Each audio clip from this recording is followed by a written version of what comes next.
ఇప్పటికే తెలంగాణలో ఎంపీ అభ్యర్థులను ప్రకటించి ఎన్నికల సంగ్రామానికి బీజేపీ బీఆర్ఎస్ సిద్ధమయ్యాయి. కాంగ్రెస్ మాత్రం 2 విడతల్లో 9 మంది అభ్యర్థులను మాత్రమే ప్రకటించింది. మరో 8 స్థానాలు పెండింగ్ లో ఉంచింది. ఆ 8 స్థానాల కోసం 16 మంది ఆశావాహులు పోటీ పడుతున్నారు.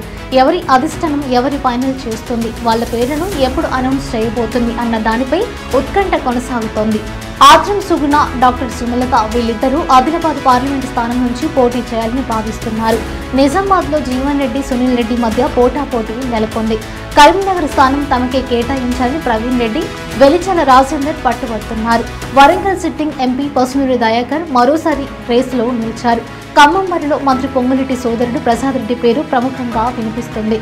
అయితే 5 స్థానంలో పోటీ చేయాలని భావిస్తున్నారు డిప్యూటీ సీఎం బట్టి విక్రమార్క సతీమణి నందిని. ఇక భువనగిరి స్థానంపై చాలా ఆశలు పెట్టుకున్నారు చామల కిరణ్ కుమార్.